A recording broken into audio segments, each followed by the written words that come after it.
What's up everyone, how are you all? Today we are back with another blazing Naruto story. What if Naruto woke up in a world where every woman already believed they were his wife? If you enjoy, then please like, share and do comments. Ino collapsed in a heap in the chair and slumped her head on the wooden bench. The delicious aroma of broth filled her nostrils, which made her stomach growl. Ino groaned and looked up into the awaiting eyes of the ramen stand owner. "Bring me the largest bowl of ramen you have ever seen," she ordered. Teuchi laughed. "The only person who orders that is Naruto." Ino smiled, then slumped once more. Her day was rough and all she needed now was some comfort food. She knew that overeating wasn't healthy and she preferred to stay slim, but when you needed comfort and there was nowhere else to get it, then food was the best. Her blue eyes fluttered open when she felt movement beside her. She turned her head and blinked when she spotted a familiar face staring at her with a goofy grin. "Speak of the devil," Ino yawned and sat up. "Hey Naruto." Naruto grinned. "Were you talking about me?" She ordered a large bowl of ramen, Teuchi stated as he placed a bowl in front of Ino. Naruto seemed impressed that Ino was even daring to swallow down so much ramen. Ino stared at the bowl and gulped. After dinner she will probably need a toilet break. A really uncomfortable toilet break. "Old man, bring me the same," Naruto exclaimed. Teuchi nodded. Ino grabbed a pair of chopsticks, pulled them apart and then dug into her meal. Silence enveloped the two blondes. Naruto's order arrived and soon the two were slurping up noodles in unison. Ino felt oddly comfortable sitting next to Naruto while practically shoving her face with food. Usually she kept her binge eating to herself. All well, Naruto was stupid. He won't pick up any unhealthy signs. Ino picked up the bowl and swallowed all the broth. When she finished she placed the bowl on the bench and sighed in contentment. She felt much better now. In fact, she felt amazing despite the fact that she just ate twice the amount she usually does. "You know what?" Ino suddenly spoke out loudly. "Teuchi-san, bring me seconds."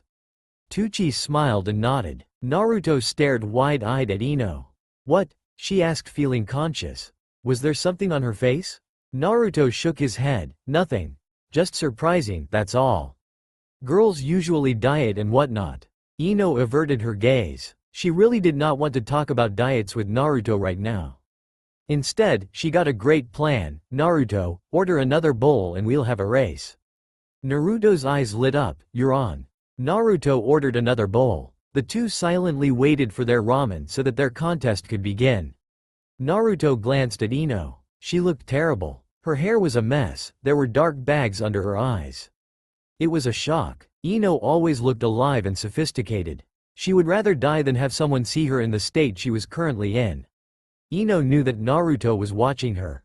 She fought the urge to look at him. He was probably wondering what happened to her. It did look like she encountered a tornado after all. Ino wiped some sweat from her brow and stifled a yawn. She shifted her gaze to the steam that rose from the boiling broth. Ramen smelled so good. Ino smiled as she stared at the puffs of smoke silently. It almost felt like she was floating. Ino snapped her eyes open and sat up. A blanket was draped over body. Ino frowned and stared at the couch she was resting on.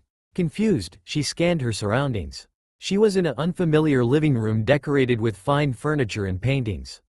Nervously Ino stood up and wiggled her toes on the wooden floor. Where was she? Wasn't she at the ramen bar just seconds before with Naruto? Confused, Ino moved towards the arch that led to the rest of the house. On her right was the front door. At least, she thought it was the front door. On her left side was a long hallway that led to the rest of the house and a staircase that led to the second floor. Opposite the living room was the dining room. Ino wearyingly entered the dining room. There no one there. Ino groaned when she felt pain pulsate through her head. She rubbed her temples whilst trying to figure out where exactly in the world she could be. It wasn't Naruto's place, he lived in an apartment. It wasn't her house either, her parents could never afford a mansion like this. She highly doubted it belonged to Teuchi and Ayame either. That would just be weird.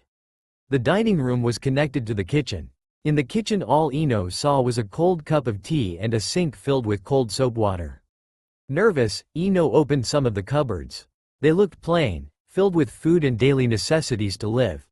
Nothing seemed out of the ordinary. She also recognized some local produce logos, which meant she was probably still in Konoha. That was good, at least. Curious, Ino left the kitchen and headed for the stairs. She slowly ascended one step at a time. Her heart was racing inside her chest. Ino sighed. Why was she so nervous? You're in a stranger's house, Ino, she scolded herself. Of course she would feel nervous. Ino mentally made a note to search for some aspirin while she was upstairs. Maybe they kept their medicine in the bathroom? She hoped so. Ino was halfway up the staircase when she heard the front door behind her open. She froze. She could feel her heart leaping in her ribcage. This was bad. What if a spy sneaked into Konoha and has been pretending to live here all this time?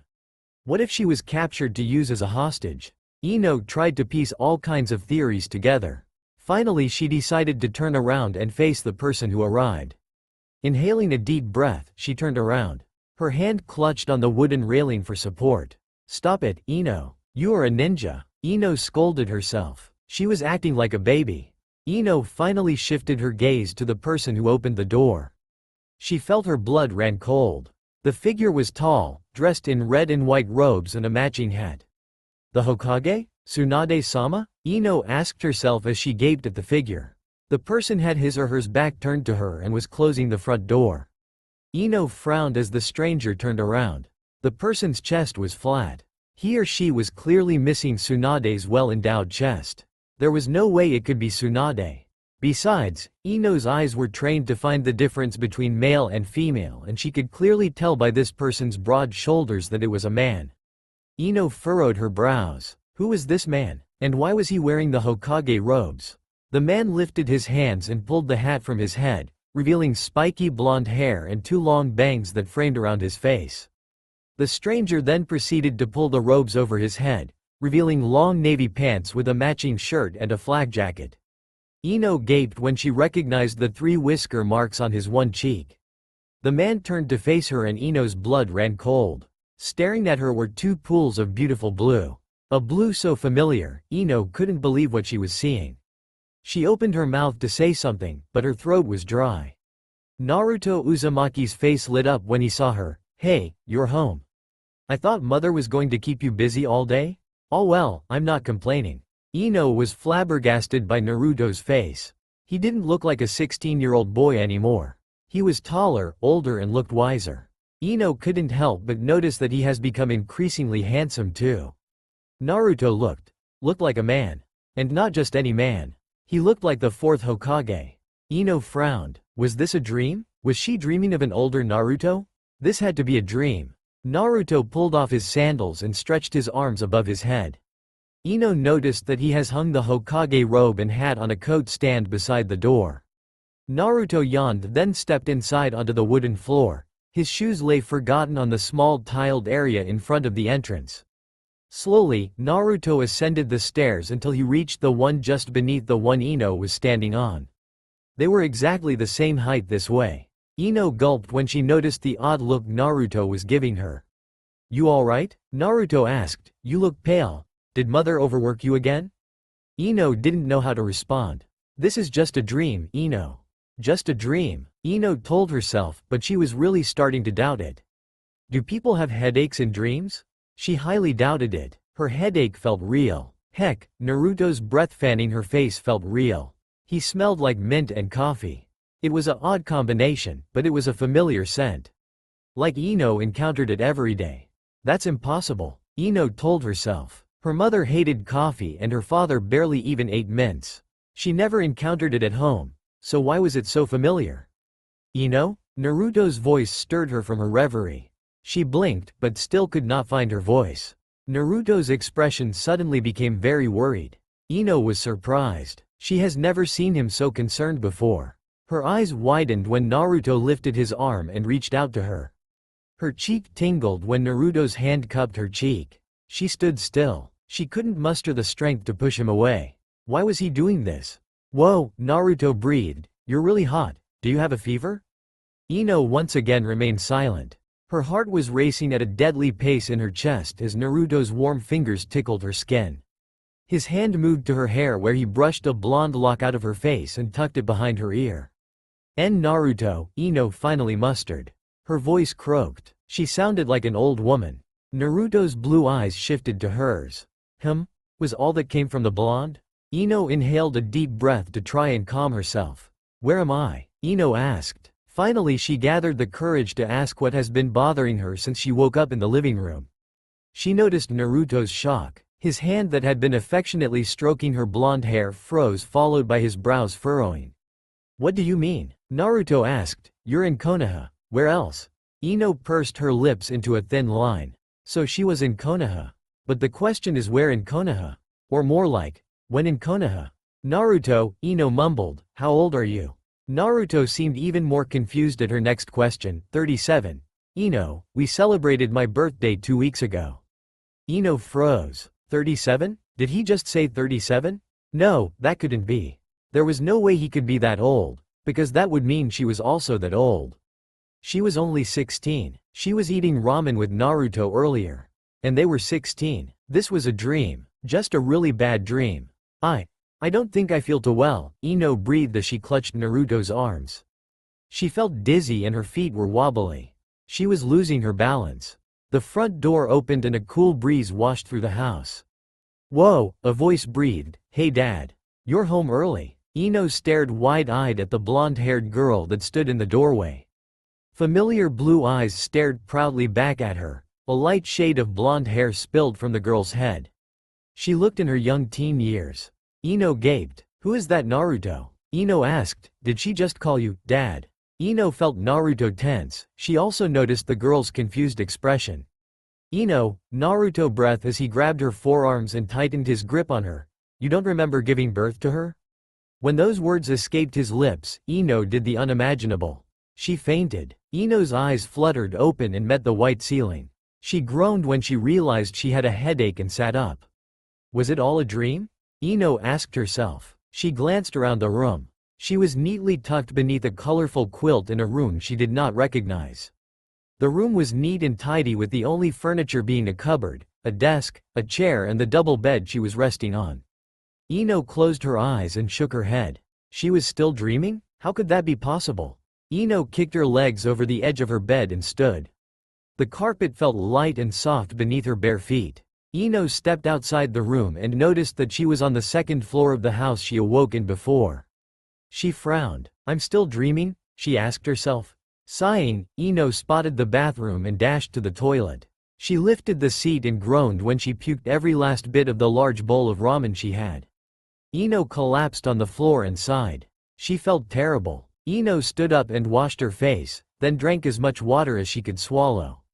Ino shook her head, enjoying the cold water against her skin, and opened her eyes. She stared at her reflection in the mirror. Is that me? Ino asked. Her reflection looked mature, older and amazingly, a lot more beautiful than she remembered herself. Her blonde hair was cut short into a bob and her blue eyes shone like diamonds. 2 golden hoops hung from her ears in place of the silver rings she usually wore. That can't be me, Ino exclaimed mentally. Why would she cut her hair so short? Ino loved her long hair. Sure, she cut it during the Chunin exams, but only to use as an advantage to fight Sakura. She made sure to grow her hair again after that. Yo, a voice lazily greeted. Ino jumped and spun around, coming face to face with a familiar, yet different face. She blinked. She blinked twice and then rose her eyebrows. Shikamaru? She asked hesitantly. The brunette man yawned. When did you grow a goatee? This time Shikamaru quirked an eyebrow. I've always had one. Ino gaped as she stared at her teammate. He was taller with broader shoulders. His hair hung loose on his shoulders and a small goatee has magically appeared on his chin. He looked a lot different from what she remembered. You alright, Ino? Naruto called me and he sounded frantic. Naruto? Ino mumbled as she gazed at herself in the mirror once more. I don't know. I woke up here suddenly and then he appeared out of nowhere. Shikamaru laughed. He didn't appear out of nowhere, Ino. He lives here. It's natural for him to appear here, don't you think? Ino furrowed her brows. You don't understand, Shikamaru. I'm 16. I can't be 37 like Naruto said. Shikamaru's amused smile vanished and was suddenly replaced with a frown. 16? Did you just say you're 16? Yeah, Ino replied. Shikamaru pursed his lips into a thin line. I'm listening. I see. Shikamaru breathed as he lit a cigarette. Shikamaru and Ino were sitting outside on a bench in the garden of the large mansion. Ino was surprised that the house seemed even bigger on the outside. Konoha looked the same, yet different at the same time. Some buildings have changed and Naruto's face has been added to the Hokage monument. Ino could do nothing but stare at it in amazement. Naruto was Hokage. She couldn't believe it, even when Shikamaru confirmed it. So, Shikamaru stated as he inhaled a deep puff of smoke and then exhaled. You say your 16-year-old self and somehow got stuck in your future self? Ino shrugged, that's what I gathered. I know you probably don't believe me. No, Shikamaru grunted, I believe you. You do? Ino asked, surprised. She was expecting Shikamaru to jump up and then accuse her of being an intruder and lock her up somewhere where they will contact her father to interrogate her and whole bunch of other nonsense. Yeah, Shikamaru stated, if something like Edo Tensei exists, I'm sure there's some forbidden jutsu that make you travel through time or whatever it is that happened to you. Ino looked down at her hands that rested in her lap. That's the thing. This all feels like a dream, it doesn't feel real. Shikamaru watched his teammate from the corner of his eye. You'll get used to it. Ino clutched her skirt. That's the thing. I don't belong here, Shikamaru. I belong in the past. I need to get back and allow my future self to come back to her body. Shikamaru sighed, troublesome as it is, I'll help you. I get that you feel out of place here, but until I find an answer, you will have to play along. Ino quirked an eyebrow, play along? Shikamaru nodded, you have to go on as if nothing has changed. In other words, you had to do what you of this time would do. Ino blinked. How was she going to do that? She had no idea about her life here and the encounter with Naruto earlier frightened her. He acted so familiar with her. Like they were lovers. Don't you remember giving birth to her? He had asked her. Ino froze as that question echoed through her. It couldn't be, could it? Ino could feel her blood run cold. It all made sense now. Why she awoke in that house. Why Naruto talked of mother instead of my mother or your mother. Why the little girl looked so familiar. Why the girl called Naruto dad. And why Naruto asked her that question. It all made sense, but Ino had to make sure. She turned to face Shikamaru. Naruto. He's my husband, isn't he? Shikamaru glanced at Ino from the corner of his eye. He was debating whether he should answer the question or not. After a while of awkward silence he gave in, yes. Ino didn't know what to say. Up until this whole nightmare began, she was enjoying ramen with the blonde as a friend. Now they were married. And not just married, they had a daughter. Ino cringed. She wasn't a virgin anymore. The thought was a lot more disturbing than she thought it would be. I think I need a shower, Ino mumbled as she stood up and looked up at the Hokage monument. She stared at Naruto's face in disbelief. Shikamaru nodded, alright, I'll contact you as soon as I have information. It might take a while, but I'll do everything I can in between my other important duties. Ino smiled gratefully at her teammate and watched him leave. She couldn't help but finally notice his Sanagakure-style flak jacket. She quirked an eyebrow. What the? Deciding that she would ask him later, Ino turned around and stepped inside the house that supposedly belonged to her. Naruto was nowhere in sight, but she did hear movement in the kitchen as well as the aroma of onions filling the house. Someone was cooking food. Ino's stomach growled. After puking her guts out, she has gotten hungry again. Ino made her way upstairs where she locked herself in the bathroom and stripped. After her shower, Ino grabbed a towel, dried herself and then wrapped it around her body. Quietly she unlocked the door and slipped downstairs and into the kitchen. Naruto was standing before the stove, his eyes focused on a wok with stir-fry. It smelled fantastic. She never knew Naruto could cook. Looks like she's in for a bunch of surprises. Naruto? Ino called. Naruto's head whipped around, but his alarm faded when he noticed it was her. Ino felt blood rush to her cheeks when she noticed Naruto's gaze shifting to her. Men, always so predictable. Ino cleared her throat. Naruto quickly looked back up into her eyes. Where is my clothes? Naruto blinked, then grinned. In our room. Ino opened her mouth to say something, but Naruto interrupted. Shikamaru told me. You mean? Ino hesitantly asked. Yeah, Naruto shrugged. You were in the shower when he came back. He told me everything, including the 16-year-old bit. I'm sorry I scared you earlier. Seeing me act that way must have been weird. Ino shook her head. It's alright. I just really need clothes. Sure, Naruto stated as he explained which room belonged to them upstairs and which wardrobe was hers. He couldn't go with her since had to keep an eye on the food. But Ino was more than happy to navigate herself. She quickly sprinted upstairs, already feeling the cold air getting to her, and entered the main bedroom. It was huge. Well, Naruto was the Hokage. Him having a huge house made sense. To think this was her house too, it was unbelievable. Ino found her wardrobe easily, and when she realized it was walk-in she felt like squealing. She's always wanted a walk-in closet as a child, now she had one. And it was filled to the brim with clothes, shoes and accessories. Ino felt like a queen. Ino dressed in a blue kimono decorated with ocean waves. It was simple, but beautiful, and she loved it. When she pressed the fabric to her nose, the lingering scent of her mother's favorite washing powder filled her nostrils. So she still used the same washing powder as when she was a child. That made her feel comfortable. Ino decided that shoes were not necessary, neither were accessories, but when her eyes landed on the golden hoops she had on earlier she couldn't resist. They suited her. After clipping on her earrings she looked satisfied at herself in the mirror. Ino reached up and pulled her fingers through her short blonde hair. She was disappointed that her long hair was gone earlier, but now as she looked at herself, she realized that the short bob suited her. She looked feminine and mature. Ino smiled at herself. Perhaps this life won't be so bad after all. When Ino returned to the kitchen, the dining table was set and Naruto was moving the wok from the stove to the table.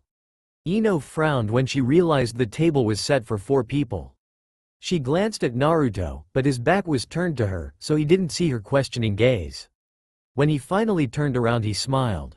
"You look great," he stated.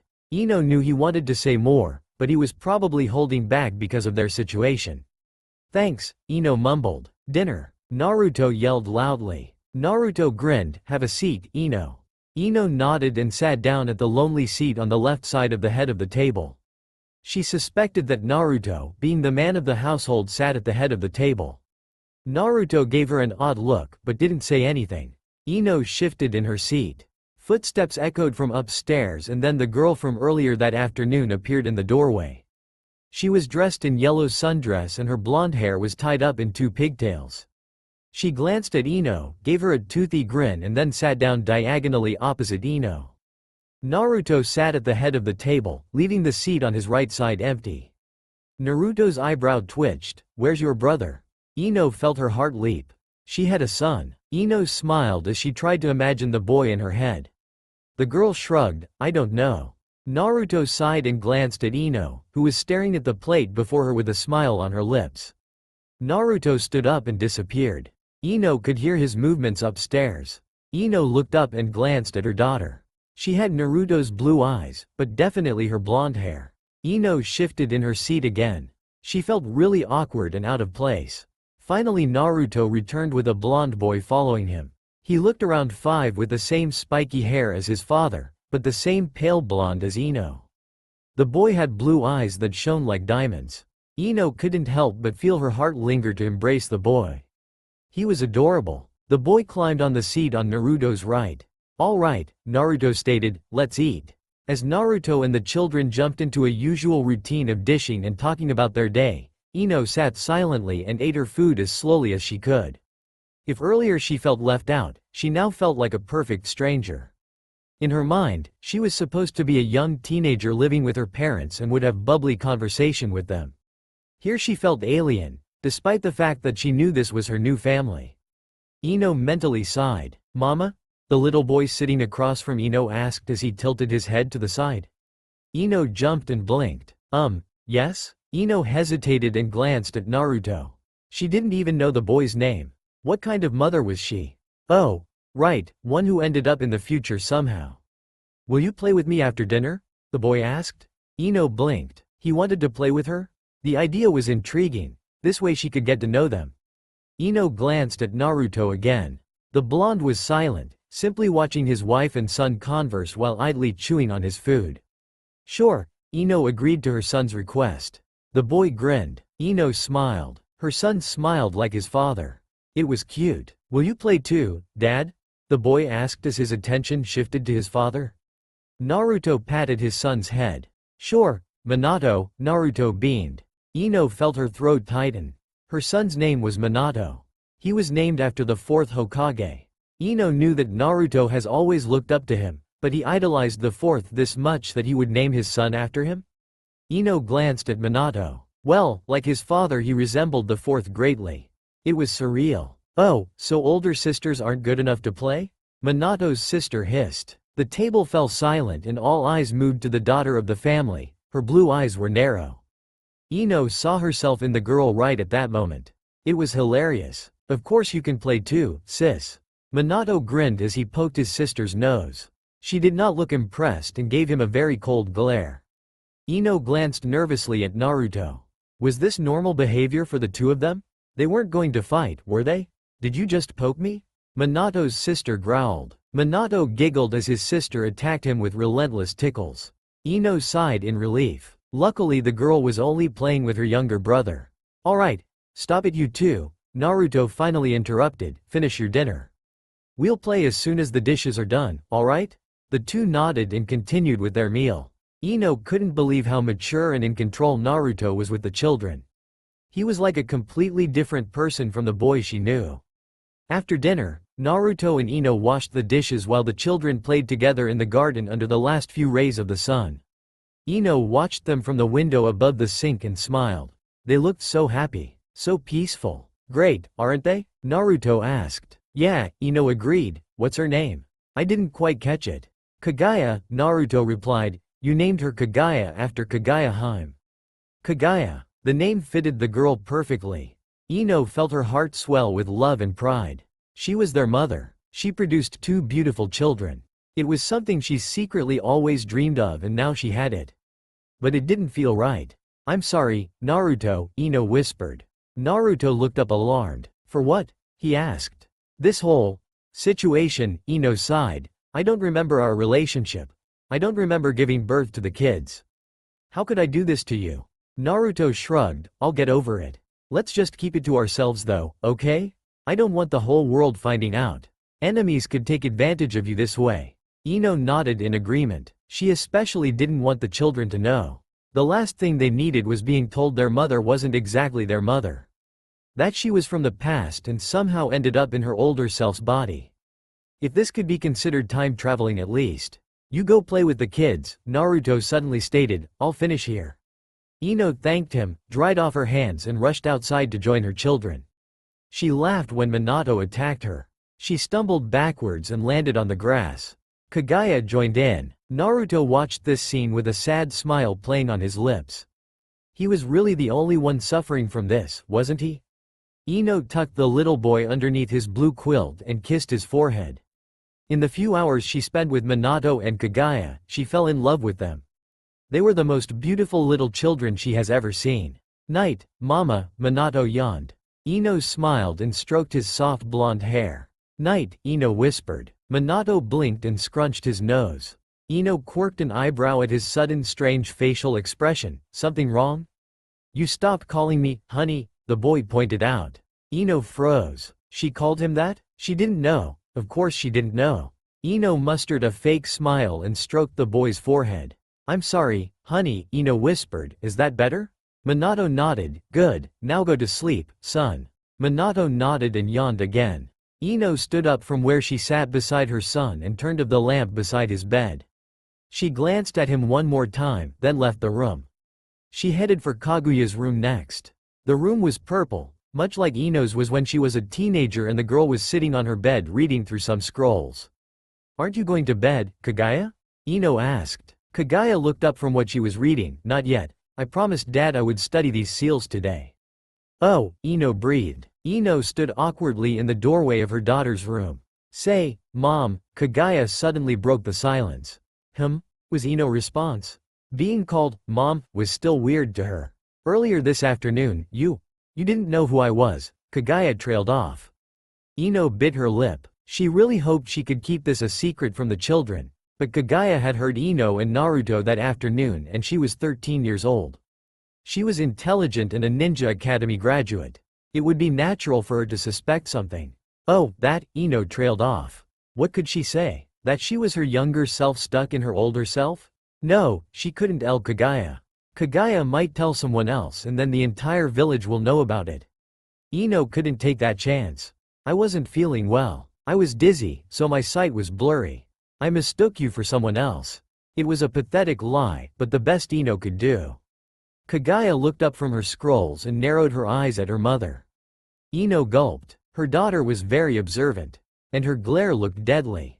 If you say so, Kaguya finally shrugged.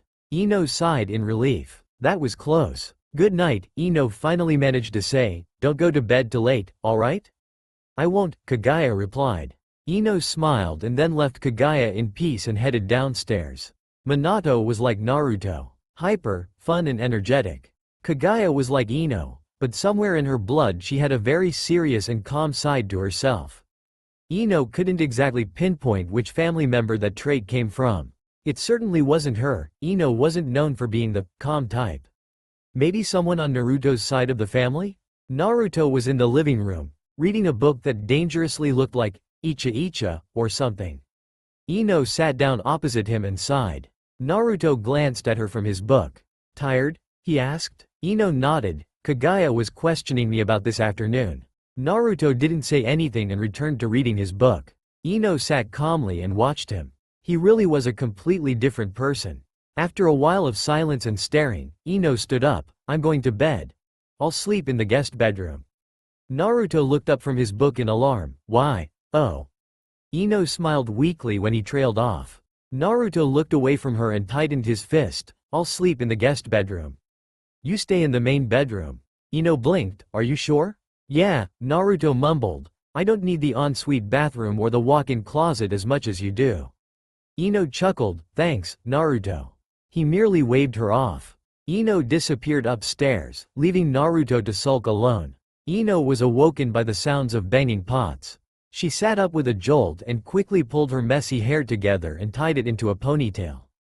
The banging stopped, but now she heard two voices arguing. The one was definitely Naruto. His voice was unmistakable anywhere. Ino jumped out of bed and scurried downstairs. As she passed Minato's room, she realized the boy was already out of bed. Perhaps he was arguing with his father?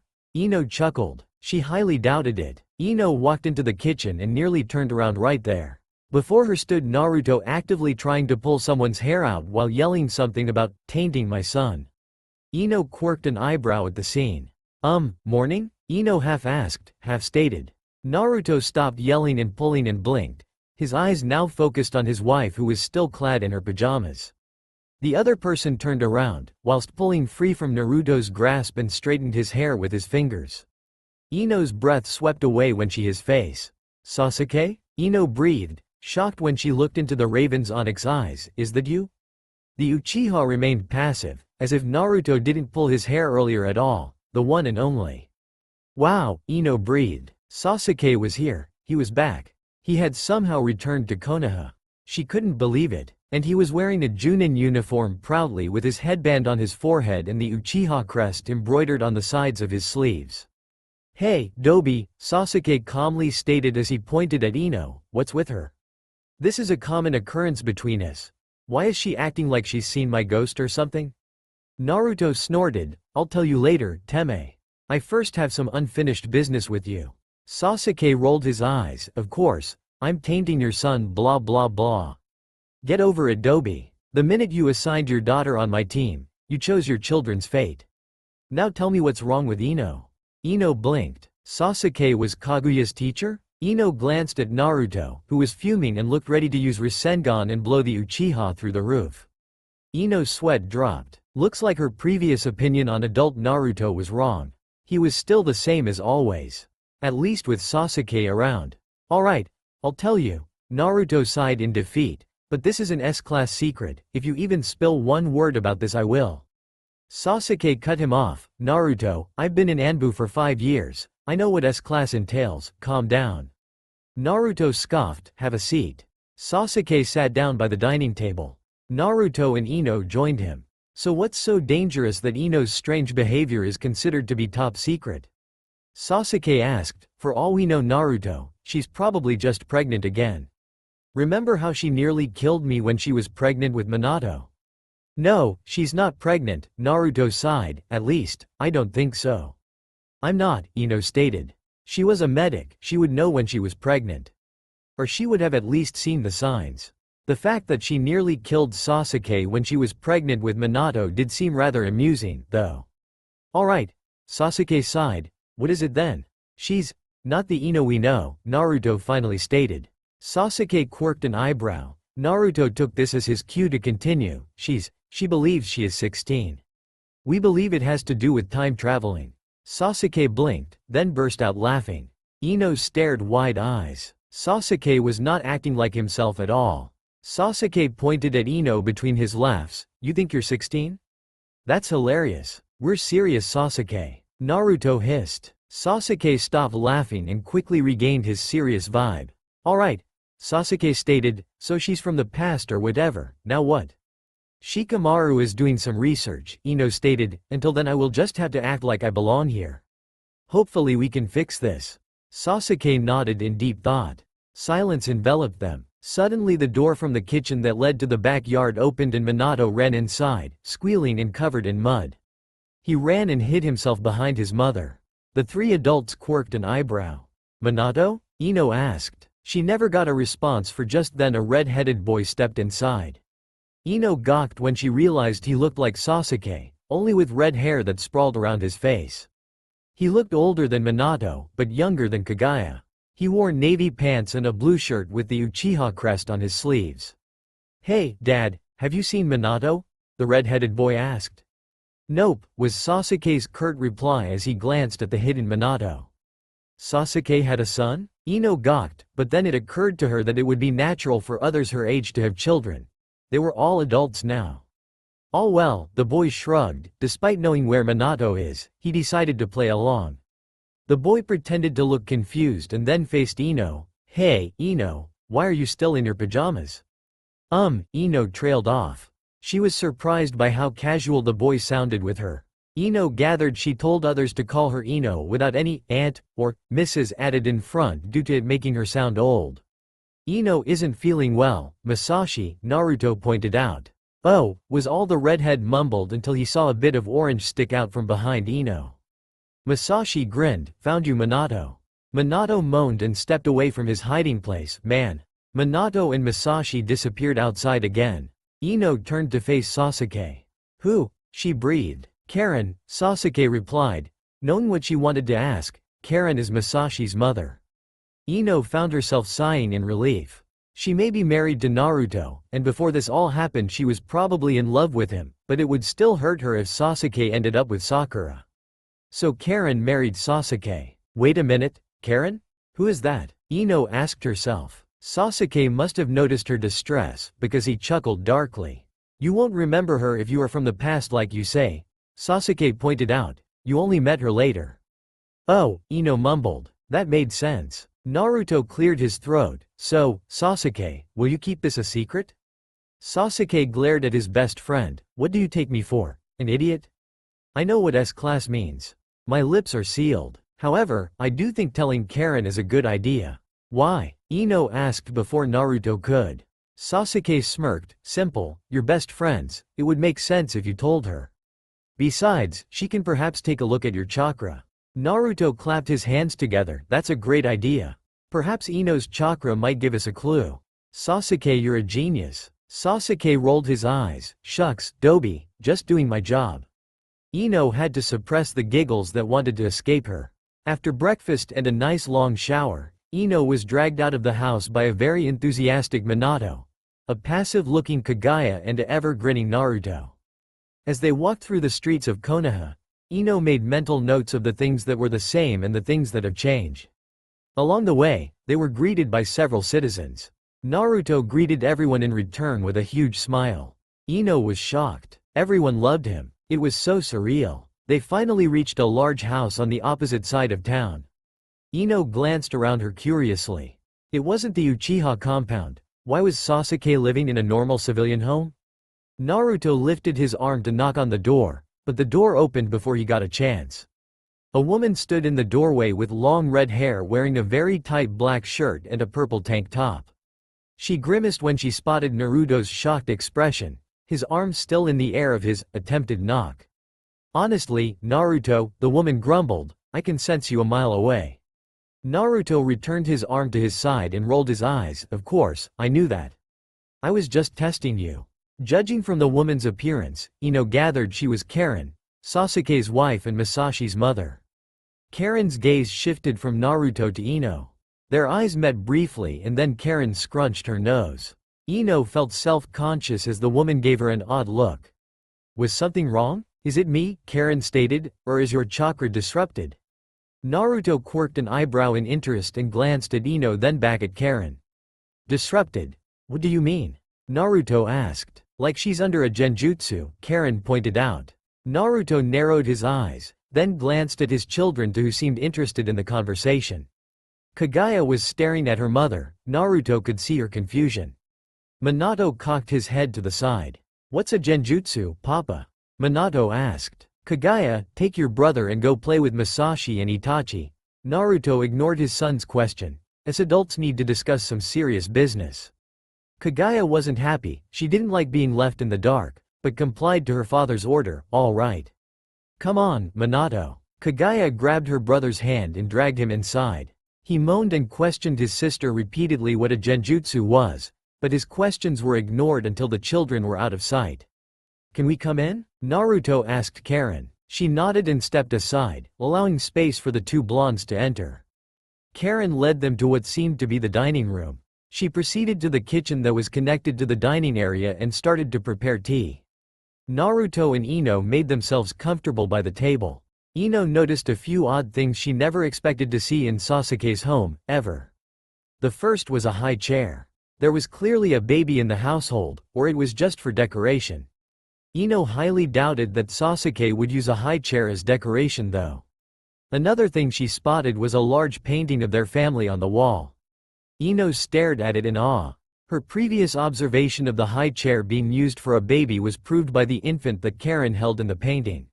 She knew the painting was done recently, for Masashi looked the same as he does now. Ino also noticed another boy, around Minato's age, standing next to Masashi in front of their father. Ino smiled. It was a beautiful painting. Karen served tea and sat down. Sasuke explained to me that you have something to tell me. Karen pointed out. I'm listening. Ino glanced at Naruto pleadingly, who explained everything that has occurred to Karen. Karen listened without saying a word. After warning her that it was a S-class secret, Naruto sipped on his tea. Karen appeared to be in deep thought. Sense anything? Sasuke asked as he appeared in the doorway, a small bundle in his arms. Karen glanced at him. Her eyebrow twitched. She awake again? Karen asked. She has your energy, Sasuke. Sasuke shrugged and handed the bundle to Karen and sat down beside her. The bundle appeared to be the infant from the painting. Ino smiled as she watched Karen stroke the baby's dark hair. The baby's eyes were wide open and staring intently at the guests. What's her name? Ino asked. Makoto, Sasuke answered. Ino froze. She knew that name. It was Sasuke's mother's name. Ino glanced at him and couldn't ignore the pride that seemed to soar around him. He was a proud father. Ino smiled. It was amazing how much things have changed. Back to the subject, Karen interrupted. To answer your question, Sasuke, yes, I do sense something. Sasuke seemed interested in his wife's revelation. Oh? Her chakra is disrupted, Karen pointed out, like she's under a genjutsu. Sasuke quirked an eyebrow, then turned to face Ino. Ino gulped when she noticed his eyes were no longer onyx black, but deep red instead. The Sharingan. Amazingly, this was the first time she has ever seen it up close like this. You're right, Sasuke agreed as he deactivated his Sharingan and wrapped his arm around his wife's shoulders. Her chakra system is completely out of sync. It's amazing she's even conscious. Silence. Ino shifted uncomfortably in her seat. The silence was awkward. They were all in deep thought, debating and questioning the situation. Naruto could feel his heart racing in his chest. Questions zoomed through his mind as he tried to decipher the mystery behind Ino's disrupted chakra system. He was worried. What did it all entail? What was the outcome? The awkward silence faded when a little boy with dark hair ran into the room with tears rolling down his cheeks. He latched himself to Sasuke's arm and pulled himself into the Uchiha's lap. Sasuke furrowed his brows. Ino recognized him as the younger boy from the painting. What did Masashi do this time? Sasuke asked. The boy sniffled. Masashi, good boy. Karen snorted. Sometimes I wonder if he has Madara's genes in there somewhere, or something. Sasuke glared at her, then patted the boy's head. Alright, Masashi is a good boy.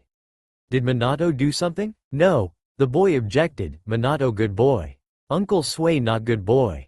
Karen snapped at that and stood up. Everyone's gaze landed on her. With her eyebrow twitching, she clenched her fists and inhaled a deep breath. Suigetsu, Karen yelled. Here we go again. Sasuke and Naruto muttered in unison. Ino was completely confused. After a few minutes of silence there was, "Oh, shit," from outside, followed by splashing and a loud crack. Karen was fuming and stomped out of the room. Is this normal? Ino asked wearyingly as she heard Karen yelling outside while someone else, a man, was trying to defend himself. Yes, Sasuke stated, it occurs on a daily basis. Sometimes I wonder why I even allow the idiot to live here. He's always trying to find a way to get under Karen's skin. Drives us all insane. Ino was still confused. Who was Suigetsu? The little boy on Sasuke's lap stopped sniffling and was now staring intently at Ino. He looked an awful lot like Sasuke, but had his mother's lips, nose and eyebrows. His hair hung loose on his shoulders. Itachi, it's rude to stare, Sasuke pointed out. The boy blushed and looked away. Karen finally returned and sat down. Her anger seemed to have faded. Itachi, you can go swim in your plastic pool again. I kicked Suigetsu to the moon. Is there water on moon? Itachi asked. Karen snickered. I sure hope not. That idiot deserves to die of dehydration. Let me guess, Naruto pointed out. Suigetsu dominated the plastic pool again? Karen nodded, kicked the kids out and took the thing for himself. He also kept refilling the thing with the hose. Now the bill will be expensive again. Stupid idiot. Naruto chuckled. Enough about plastic pools, Karen sighed. What will become of Ino? I don't know, Naruto sighed. I'll have Shikamaru look into it. I might also request of Gaara to check the archives in Suna. Maybe they have data on a jutsu that can do this. Meanwhile, I'll go through the archives here. Until then, all we can do is sit tight. Karen nodded in agreement. We'll help as much as possible. If necessary, you can bring her here anytime. And if she starts showing strange symptoms or behavior, send for Sasuke immediately. Will do, Naruto stated as he stood up. Karen and Sasuke led the two outside and bid their farewells. Kagaya decided to stay for training and Minato wanted to play with Itachi, so Naruto and Ino headed home alone. As they walked back, Ino found herself feeling like she was floating in space. Her eyes fluttered open exactly 4 seconds before her alarm clock shrilled loudly through the large bedroom. Ino sighed and silenced the screaming contraption and turned onto her side. She stared at the empty space beside her. Naruto used to sleep here. The mere thought of it made her shiver. Mama! Minato shrieked happily as he burst into the room and jumped on his mother's bed and crawled under the blankets. Ino giggled as his little boy wriggled around and made himself comfortable against her. His small arms wrapped around her. Ino smiled and patted the boy's back. He was the most beautiful thing she has ever seen and it pained her that she basically didn't know him at all. Ino noticed Kagaya standing in the doorway, watching them with her eyes narrowed. Ino could feel panic rise within her. Kagaya was already suspicious, and after the family visited Sasuke, the teenager has been watching Ino closely. It frightened her to think that her daughter might know the truth. What would it lead to? Good morning, Kagaya. Ino decided to greet her daughter calmly. Kagaya was snapped from her serious daze and her gaze shifted to her mother's eyes. Ino felt her heart tug inside her ribcage. Kagaya and Minato inherited Naruto's beautiful deep blue eyes. It was a trait Ino found attractive in him, despite the fact that she was mostly oblivious to him when she was younger. Morning, Kagaya returned the greeting. Minato poked his head out from under the covers with a grin and waved at his sister. Sis, come sleep with us, he smiled. Kagaya shook her head and turned to leave. Ino felt her heart sink. She wanted to spend time with Kagaya. She wanted to get to know her. Sasuke-sensei will punish me if I'm late, Kagaya stated passively. Ino made a mental note to lecture Sasuke on making her daughter speak like him. Kagaya sounded so aloof and distant. It was maddening. What kind of punishment? Ino asked, her curiosity piqued. I don't know, Kagaya shrugged. He'll probably use Amaterasu on me. Or Tsukuyomi. You never know. Ino's eyebrow twitched. Amaterasu? Tsukuyomi? What kind of teacher is he? Is he trying to kill you? I was joking. Kaguya laughed as she turned around again to face her mother. Ino stared shocked at the laughing Kaguya. The girl had dimples. It was adorable. Ino felt pride overwhelm her. That was her daughter. Her beautiful daughter. Oh, Ino breathed in relief. So, what does he really do? Kaguya straightened. The worst would be to do his laundry. I don't want to gossip, but apparently Sasuke-sensei's socks really stink. Ino couldn't help but burst into fits of laughter. Minato didn't understand, but laughed because his mother was laughing. Kaguya smiled as she watched her mother laugh. For some reason her mother suddenly seemed normal again. For the past few days, Kaguya noticed a change in her mother. There was something missing. Alright, Ino finally calmed down. Go meet your sensei and his stinky socks. Kaguya grinned and then left. Ino turned to face Minato and stroked his blonde hair. And what about you? She asked. I want to make mince pies. Ino agreed without even thinking twice.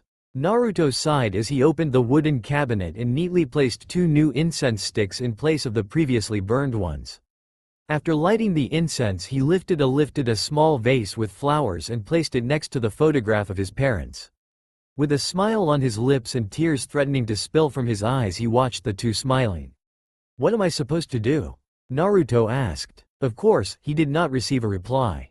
Naruto sighed in frustration. What could he do? His wife did not know of their marriage at all. She believes that she never even committed herself to a romantic relationship with him. Although he acted like he accepted it, like he was alright with it, he couldn't bear it. He couldn't bear to look at her and know he can't hold her anymore. He can't tell her how beautiful she was anymore, look in her eyes and kiss her. She was like a blessing that has slipped right through his fingers. Naruto? He heard behind him. He jumped and spun around. Ino stood in the doorway, wearing her baby blue pajamas, the ones he brought her for Mother's Day, watching him curiously. Yes, he responded. Ino stepped inside and rubbed her arms while shivering. It was chilly and the thin cotton wasn't doing much for heat. What are you doing? Ino asked as she sniffed the air. Incense? Naruto glanced at the photograph of his parents and smiled. Sorry, does it bother you? No, not at all, Ino stated as she sat down beside him. Silence enveloped the two. Naruto was staring at his hands that rested in his lap and Ino was staring at the photograph before her. She recognized the man. It was the 4th Hokage. But the woman with long red hair, violet eyes and a bulge in her stomach she did not know. Ino frowned as she stared at the photo. She glanced at Naruto and then back at the photo. And then it dawned on her. Why did she never realize? Why did she never see the resemblance? Why hasn't anyone noticed over the years? Ino's eyes widened as she turned to face Naruto. You're the 4th son? Ino gasped. Naruto glanced at her and nodded slowly. Ino gasped again. And this woman, she's your mother? Another nod. Still shocked, Ino turned to glance at the photo again. The resemblance was there. Naruto had traits from both his mother and father. They died. Naruto trailed off. On the day I was born. Ino felt her heart shatter for him. He had told her that they celebrated his birthday 2 weeks ago. That means they had remembered his parents on the same day. How did Naruto do it? How did he remain so cheerful despite growing up without the love of his parents? Ino knew that she would never be able to survive without her parents. It made her see the blonde in a new light. He really wasn't the idiot she had always believed him to be. I'm sorry, Ino muttered, I'm sorry. Don't be, Naruto whispered. Silence enveloped again. Naruto? Ino whispered after a while. How did we start dating? Ino asked. Her fists were clenched and her cheeks were red. It was strange behavior for her, but she knew it was awkward conversation. Well, Naruto breathed, we probably officially started dating after the war. War? Ino asked, her eyes wide. Naruto cursed at himself mentally. She didn't know about the 4th Ninja War. Of course she didn't. Naruto sighed. Was it even wise to tell her this? It wouldn't impact the future, would it? There were always consequences in time-traveling fiction, so the real deal probably had consequences too, right? It's a long story, Naruto stated. To sum it up, the 4th Great Ninja War was the 5 nations pitted against the Akatsuki. Naruto knew he was taking a huge risk, but it was too late to turn back now. Oh, Ino stated, we officially started dating afterward? Naruto nodded. We became close friends before then. We often had ramen eating contests. And you liked teaching me about flowers. But we never thought of romance. I was still attached to Sakura-chan back then. Ino listened intently. They often had ramen eating contests? Looks like that one single offer before this all happened led her to her future husband. Wow, you were still attached to Sakura? When did you get over her? Ino asked. Naruto flinched and looked down ashamed. It took me a while, but thanks to you the pain was healed. Pain? Ino asked. Did Sakura hurt him? Ino felt her blood boil. If that rosette even dared to hurt Naruto, she would never hear the end of it. Yes, Naruto whispered, after her death. It was like a huge pile of rocks hit her in that instant. Ino froze. The word death echoed through her like a spiraling cloud. Sakura was dead. Haruno Sakura, her childhood friend and her rival, was dead. Dead? Ino echoed. She couldn't believe it. It couldn't be true. It just couldn't be true. She's not the only one, Naruto pointed out. There were many causalities in the war. After Sakura was struck down, it hit us all. The person affected the most was Lee. Ino pursed her lips into a thin line. Lee loved Sakura. Ino knew that much. I'm sorry, Ino stuttered. I am causing you so much trouble, making you remember such a thing. I'm sorry. Naruto sighed. He couldn't stand to watch her apologize like this. Yes, he was angry. Yes, he was upset. He wanted to scream and curse the bastard who did this to Ino. Who made her travel through time. But he could never direct that anger towards her. No matter how much it pained him to watch her without being allowed to touch her, he could never be angry at her. Because he loved her more than anything else in this world. On a day like this, Rock Lee was always seen at one place. He would drop his duties as a ninja, as a teacher, as a father and as a husband and approach the lonely and gloomy graveyard with a small smile on his face. With him, he always carried flowers. Beautiful, rich flowers that he would place on her grave. Lee came to a halt before Haruno Sakura's grave and knelt on the wet grass to place the flowers next to the tombstone. The small smile still played on his lips as he remembered the good old days he spent with her and all their friends. She might be dead, but that didn't mean he moped around. He remembered the good things and the bad things. He remembered the time when she was alive. Lee stood up and buried his hands in his pockets. He was a 38-year-old man, married to the most beautiful woman and had a beautiful son. There was nothing more he could ask for. Deep down, he knew that Sakura would be happy that he found happiness, even if it was without her. Lee, came a female voice from behind him. He turned around, came face to face with the smiling face of Tenten. Tenten, my youthful wife, Lee grinned, what brings you here? Tenten rolled her eyes. For your information, your youthful son is currently sprinting around the village border. Mind explaining? Lee laughed nervously. What can I say? He has the burning passion of youth. As a child, Kagaya enjoyed the story of the bamboo cutter. It was a beautiful tale that etched into her mind ever since her mother told her that Kagayaheim was her namesake. Kagaya often asked her mother to share the story at the dining table, or when she went to bed, but now as 13-year-old Kagaya sat there, watching her mother silently eating without even glancing at her children. Kagaya could feel her throat dry. Her mother has been acting strange lately.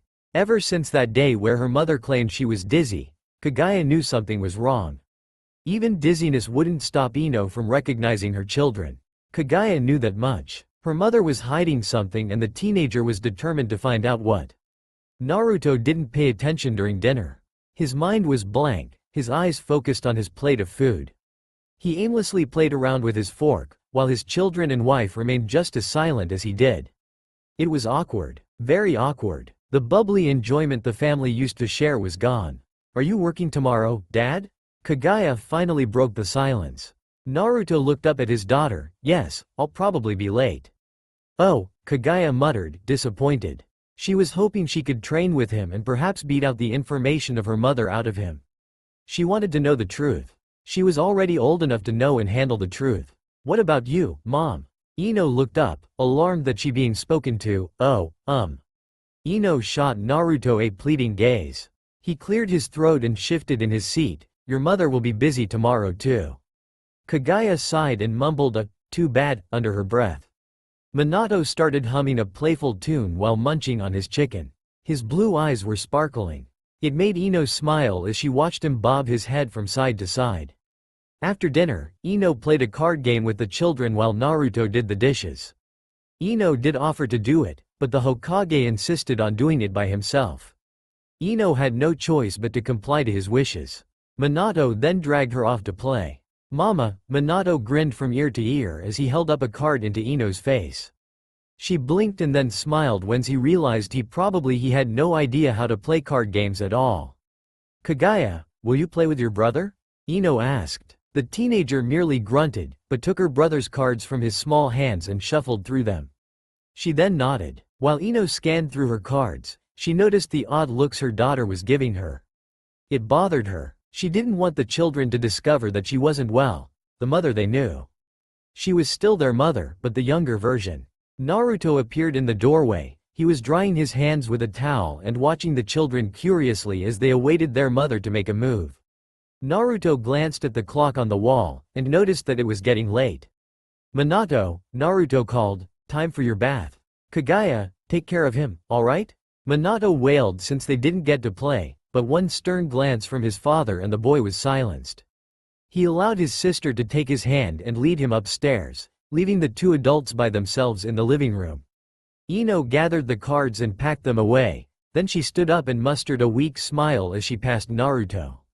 She was stopped dead in her tracks when his hand grabbed her wrist. "Where are you going, Ino?" Naruto asked darkly. Ino felt a shiver run down her spine. "I was going to help with Minato's bath?"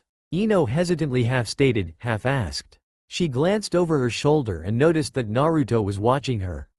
She gulped. "Kagaya is a big girl," Naruto pointed out. "She'll be fine by herself." Ino felt her cheeks burn. "I know, Is it wrong of me to want to spend time with my children?" Naruto's eyes widened and he let go of her wrist. He stepped back and lowered his head, effectively hiding his eyes behind his blonde bangs. Ino noticed him trembling. "Naruto?" Ino hesitantly reached out to him, but he slapped her hand away. "I'm fine," he exclaimed, refusing to meet her eyes. "You're right, it's fine to spend time with them." Ino quirked an eyebrow and was about to open her mouth to say something, but she was cut off when Naruto turned around and sat down on the couch. He grabbed a scroll and opened it. And just like that he ended the conversation.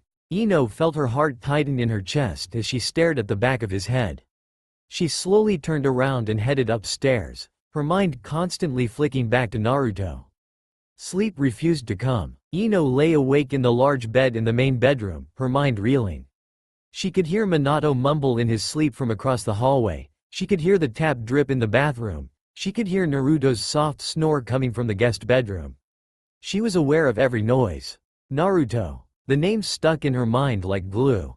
His behavior earlier frightened her, but at the same time she understood. It was strange, but she understood. It was painful for him. She was his wife, but yet she wasn't. Of course it was hurting him. Ino silently wondered what Naruto wanted from her earlier. He looked so hurt, like he was in pain. Ino clenched her fists. She hated seeing him like that. So confused, so lost and filled with so much pain. She wanted to see him happy, wearing that large goofy grin of his. She missed it. She couldn't believe she missed it. With a sigh, Ino got out of bed and approached the window. She pulled open the curtains, allowing the moon's light to cascade on her skin. She silently stared at Konohagakure. Somehow, over the years the village has become more beautiful at night. Ino stared at her home village in awe. It wasn't the same anymore. She could remember the Konoha from her days as a teenager clearly, but this new Konoha was so different. She wanted to explore it. She wanted to find the secret alleys and underground pathways, yet she couldn't, for now she was an adult. She had the responsibility as a wife and a mother. Ino clutched onto the curtain fabric. She felt like such a child, stuck in the body of a fully matured woman. Kagaya couldn't sleep. She tossed and turned, but sleep never came. It was unusual for the blonde teenager to be sleep-deprived. Sleep was like second nature to her. She slept like the dead. She inherited that trait from her father. So why couldn't she sleep today? Why was her eyes refusing to close? With a disapproved snort, the teenager got out of bed and stretched her arms above her head. She pulled her blonde hair into a messy bun and quickly left her room. It felt like she was suffocating. Kagaya slipped past her brother's room and headed for the stairs, only to come to a halt beside the guest bedroom. Her eyes widened, her blood ran cold in her veins. Kaguya stared in shock, her lips trembling. For there, in the bed of the guest room lay her father, fast asleep and snoring. He was alone. He was all alone and curled up into a ball. Kaguya knew that pose. He was lonely. Her father was suffering. Whenever it was his birthday or when her mother was on a mission, he often unconsciously curled up like that. To say she was shocked was an understatement. Why was her father sleeping alone? Why wasn't he in his own bedroom? The questions all had to somehow have an answer. Kaguya turned around and headed for the main bedroom. Her mother was awake. Kaguya stopped in the doorway when she spotted her mother. Ino was standing by the window. Her short blonde hair clung to her face. The moon's light danced on her skin. Kaguya couldn't help but notice her mother's beauty. Why was her mother alone? Why was her father alone? They weren't fighting, were they? No, they couldn't be fighting. They haven't been acting angered towards each other, so that couldn't possibly be the reason. Mother? Kaguya called. Ino spun around, her blue eyes wide. Oh, Ino breathed. Kaguya, it's you. Why are you alone, Mama?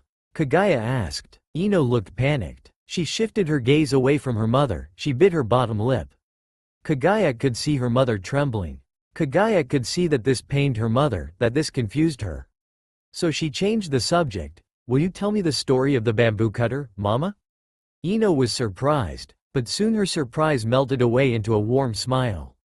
Ino was awoken by the sun's rays that hit her face. She groaned and pulled the blankets over her head, trying to shut the sun away.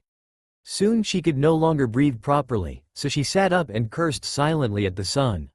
She was tired. So tired. Knowing that she can't stay in bed all day, Ino removed herself from her warm bed and shuffled to the bathroom, where she stripped herself naked and climbed into the shower. She drowned herself in hot water, allowing the droplets to gently caress her skin as she stood there in silence. She could hear Minato laughing outside. After her shower, Ino dried herself off and pulled on a purple kimono she found in her walk-in closet. For some reason, the kimono reminded her of her mother. Mother. The word clung to her like a magnet. How was her mother? If she could recall, she clearly spent time with her mother, since Naruto spoke of helping her mother the first time she awoke as her 37-year-old self. It had to be her mother, for Uzumaki Kushina was dead. Ino made a mental note to visit her family as soon as possible. Perhaps her father knew about time traveling and being stuck in her future self. Perhaps this wasn't time traveling. Perhaps this was something like a mind transfer. Ino perked up. Oh, the possibilities. If her father knew something, perhaps she could then go home. Excited, Ino dashed down the stairs, grabbed a piece of bread and then left the house. She knew that the children weren't alone, she could sense the presence of someone else, so she believed they were in good hands to be left alone for a while. Ino hoped her house was still where it used to be. Her family home no longer stood on the same spot, but it was close enough. She instantly recognized it when the sign of the shop caught her eye. She smiled as she stared at the building before her. Ino quickly slipped inside. She was greeted by buckets filled with flowers. The sweet aromas danced around her as she closed her eyes. How she has missed the fresh scent of flowers. It felt like such a long time since she has worked with flowers, even though in reality it has only been a few days. The door opened behind her, the bell ringing loudly throughout the shop. Ino opened her eyes and turned around. She came face to face with a pair of lavender-tinted eyes. Ino felt her blood run cold and a shiver run down her spine as she stared at the person before her. It was a woman. Her dark hair was curled elaborately on top her head into a fancy bun, hairpins and ornaments poked out from the bun. Her lips were shaded a ruby red and she had on a beautiful red and golden kimono. Ino unconsciously tightened her fists. Ino? The woman asked, her eyes shining brightly. Hinata? Was all Ino could muster. Hinata smiled warmly. Ino couldn't believe that this mature, beautiful woman before her was Hinata. Hinata, the shy little girl who always withdrew herself she looked like a queen. A regal queen who knew she had power. What on earth happened to the shy Hinata? So lovely to see you. Hinata smiled as she bowed. Yeah, Ino trailed off, you look amazing. Hinata merely smiled. A small and faint blush was present on her cheeks, but she did not stutter or react like she would have in the past. Thank you, you look rather amazing yourself. So, what brings you here? Ino asked, her eyes still wide from the shock. I have come to pay for the flowers my family ordered, Hinata stated. I told you I would be come by today, didn't I? Ino blinked. You did? Yes, Hinata continued, confusion apparent on her face. When you were here the other day, remember? The fact was, Ino didn't remember. Her future self would have remembered, but she of course, being from the past, did not. Ino bit her bottom lip. This was something she was going to encounter from now on when she meets with old friends. Somehow it saddened her. Everyone she knew here was aware of so many things about herself. Things that she was not aware of at all. I'm sorry, Ino sighed. I haven't been very well the past few days. I guess it slipped my mind.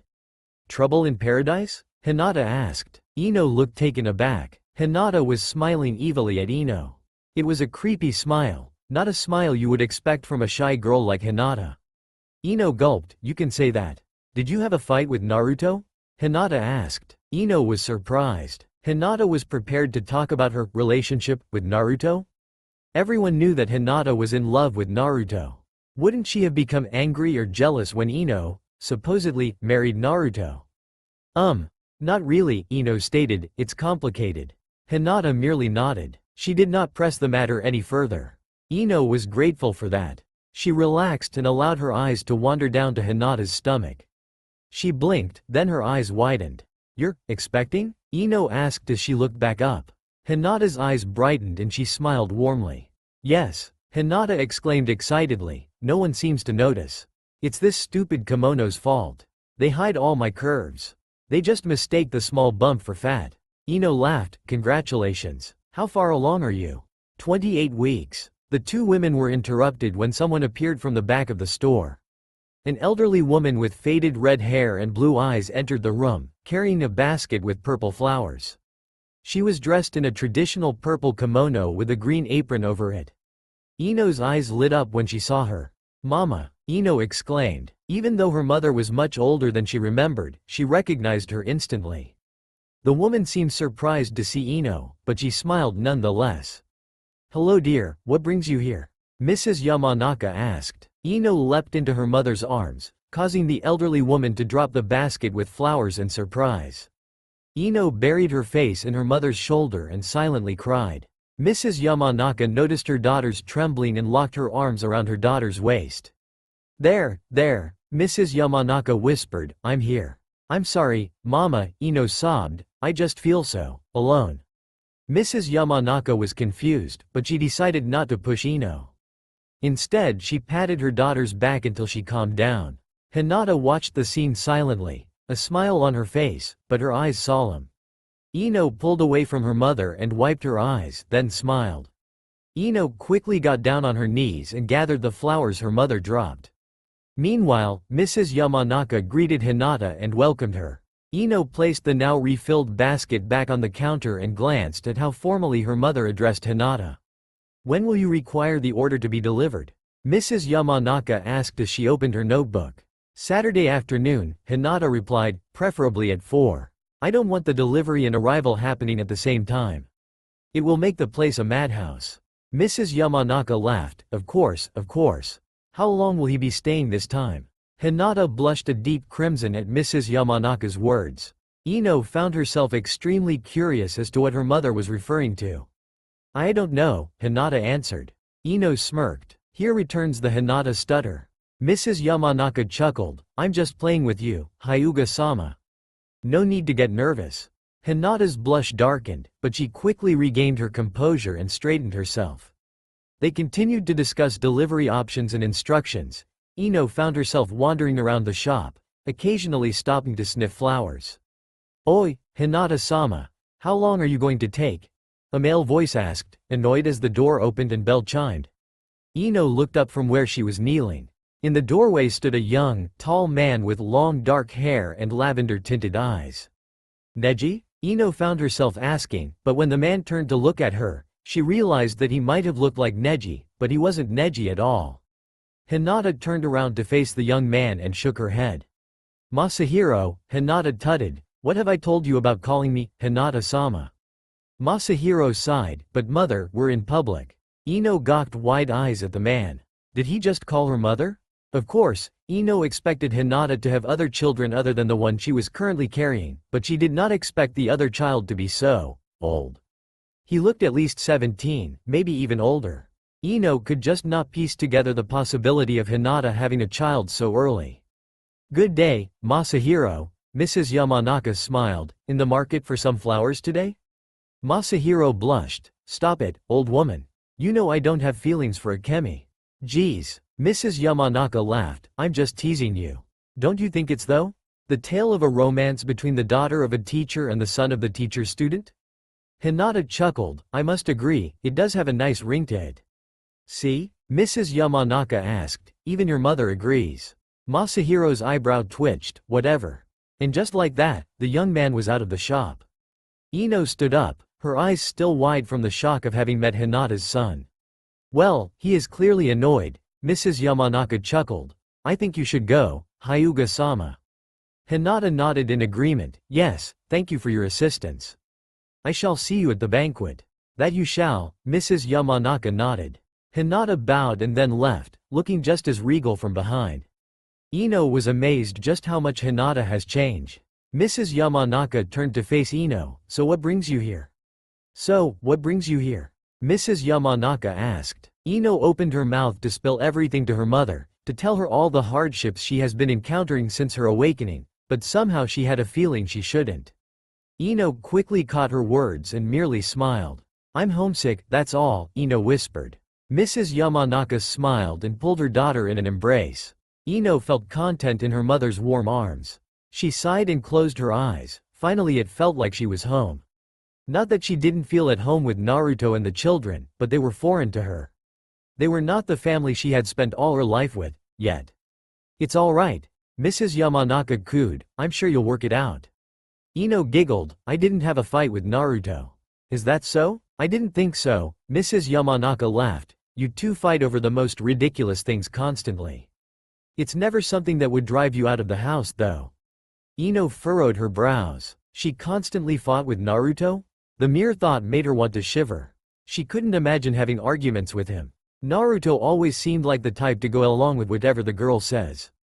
Looks like he has gained some independence over the years, which was a very good thing. Mrs. Yamanaka pulled away from her daughter and patted her shoulders. "How about some tea?" Ino nodded and the two disappeared through the door that led to the Yamanaka family home. Mrs. Yamanaka set up the kettle while Ino scanned her surroundings. The inside of the house has changed drastically. Most of the furniture has been replaced and the layout of the house seemed different too. Ino smiled when she found a small portrait photo of her family. "Minato is so small here."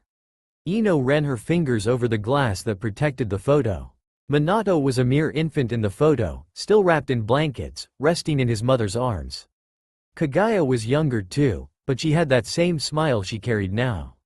Mrs. Yamanaka glanced at Ino over her shoulder and nodded. "That was taken 2 weeks after he was born, remember? Just look at Naruto's face. He is the most idiotic, yet proud father in the world." Ino laughed. Sure enough, Naruto was beaming like a lunatic in the photo. Ino returned the photo to its place and sat down by the dining table. Mrs. Yamanaka poured their tea and handed a cup to Ino, who took it gratefully. Mrs. Yamanaka sat down next to her daughter. "Do you have a dress yet?" Mrs. Yamanaka asked. Ino looked up, bewildered. "Dress?" Ino asked. Mrs. Yamanaka frowned. "For the Hyuga banquet. You are organizing it with Hyuga-sama, remember?" Ino laughed nervously. This was the first she heard of it, of course. Ino made a mental note to ask Naruto about it later so that she wouldn't be stuck in a situation like this again. "I don't have a dress," Ino stated, but she added mentally, "I think." Mrs. Yamanaka smiled and patted her daughter's arm. "You'll find the right dress." "You always do." Ino merely smiled and quickly took a sip of tea to break the conversation. Silence enveloped the kitchen as the two women sipped their tea. The front door opened and a tall figure stepped inside, dressed in a navy uniform and a flak jacket. Ino's face lit up when she saw the person's blonde ponytail. Inoichi blinked when his eyes landed on his daughter. She waved at him awkwardly, causing him to smile and kiss her forehead. Inoichi then proceeded to greet his wife, then poured himself a cup of tea and joined the two girls he loved the most at the dining table. What did Naruto say? Mrs. Yamanaka finally asked. Inoichi grunted, the usual. I swear he's out to hunt me, or something. Mrs. Yamanaka snorted, you're just paranoid because he's Minato's son. Inoichi pouted, causing Ino to giggle. Her parents turned to face her and smiled. They loved seeing their daughter happy, but despite her laughs, they could tell that she wasn't 100% there. Her eyes were somewhat different, and that worried them. So, Inoichi interrupted Ino's giggles. Have you been interrupting your mother's work all day? Ino shook her head, no, we're just taking a break. Actually, I wanted to talk to you. Inoichi quirked an eyebrow, oh? Ino inhaled deeply. Should she tell them? Naruto was quite stern when it came to her condition. They did all agree to keep it a secret until they could figure out what was happening to her, but this was her parents. She couldn't keep something so big away from them. She never could before, so naturally she can't right now. Ino trailed off, feeling intimidated by her parents' stares. It's about my condition. Are you sick? Mrs. Yamanaka asked, worried. Ino shook her head. Pregnant? Ino shook her head again. Inoichi appeared to be in deep thought. Is this regarding what Naruto was babbling about? Ino frowned. What did he tell you? That you dodged time or something, Inoichi stated, rolling his eyes. I thought he was playing me, much like his parents always did when they were still alive. Mrs. Yamanaka laughed. Those were the days. Naruto is quite the energetic Hokage. It's refreshing, is it not?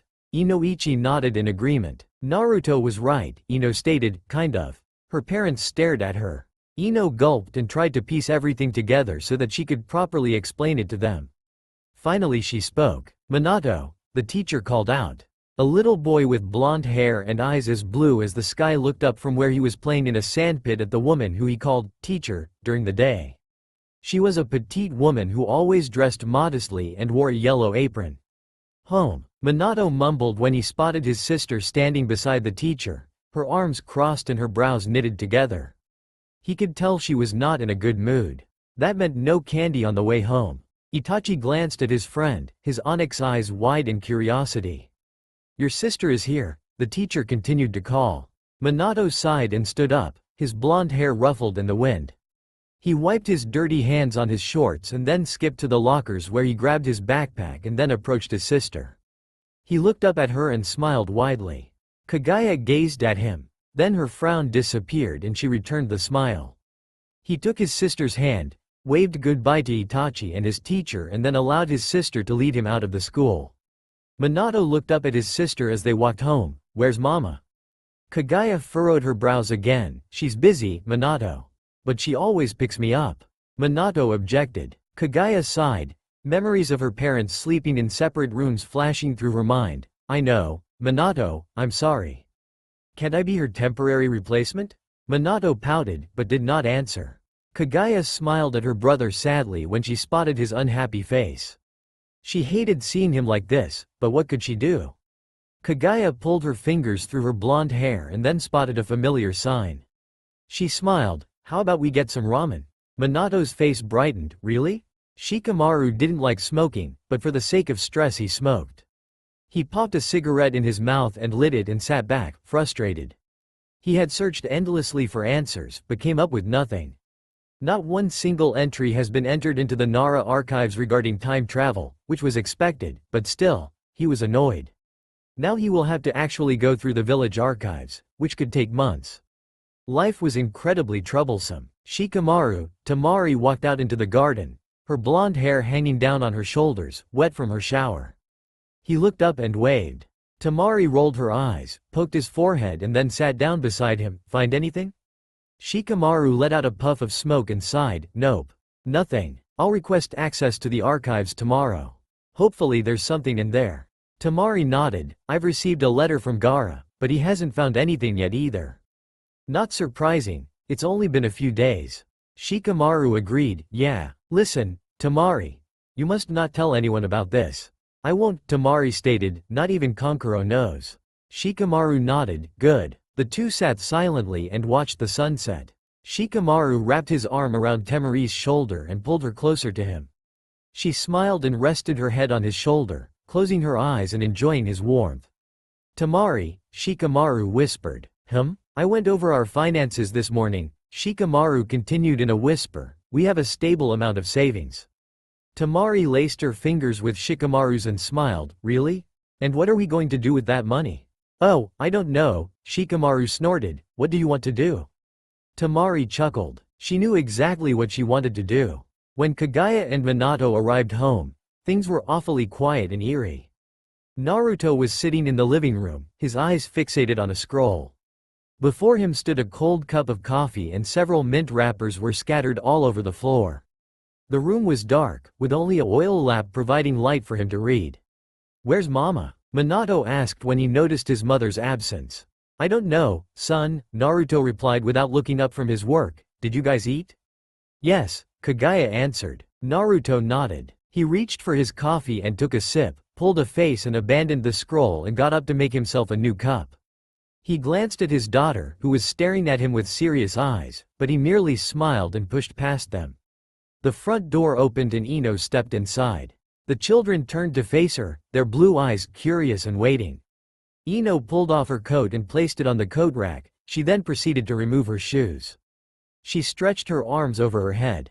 Hello, Mama, Minato greeted. Ino smiled and motioned for him to come closer.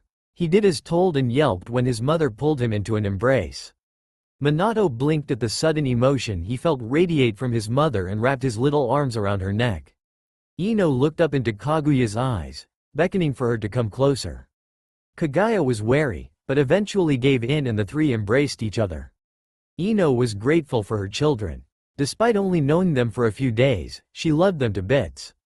She could no longer imagine life without them. Naruto watched the scene from the kitchen doorway, his heart aching in a way it shouldn't be. After all, fathers should never be jealous of their children. She jumped, her senses suddenly very alert. She could hear and smell so many different things. The bustling of everyday life moved around her. Ino stared dumbly at the wooden wall before her, her brows furrowed together. A sudden movement beside her caught her attention. A hand was shoved into her face. Ino? A familiar voice asked. Ino slowly turned to face the source of the hand and came face to face with eyes so blue, the sky could be put to shame. The first thing she noticed was that the person beside her was someone she knew very well. Her first reaction was to smile, but when she opened her eyes to give him another proper look, she noticed something was very wrong with him. Uzumaki Naruto gave the blonde next to him a very confused stare. You challenged me to a ramen contest, yet you didn't even touch the ramen. Ino, still flabbergasted, quickly glanced at the large bowl of ramen before her. She then glanced back at Naruto. How was the contest? Tucci asked as he stepped back into the shop. Ino looked up at him, amazed by how young he looked. Tucci stared at her, then laughed. You didn't even eat a thing.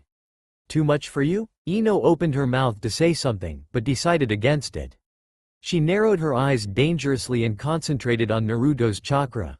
Now, she wasn't Karen, but Ino did know a few things about chakra patterns, being a medic and all. Naruto's chakra was perfectly normal. Ino focused on Tucci. His chakra was weaker but was normal. So this clearly was not a genjutsu. Worried, Ino jumped up, causing the two men to stare at her in surprise. I have to go. And then she stormed out of the small stall as fast as her legs could carry her. When she came to a halt, Ino noticed that Konoha looked different. Not new or unrecognizable, but it somehow became its old self again. Ino found this very vexing. She glanced up at the Hokage monument. 1, 2, 3, 4, 5, 5. Ino gaped, her eyes wide. There were only 5 faces. Ino suddenly felt her stomach churn wildly. She spun around and quickly sprinted to a flower bed.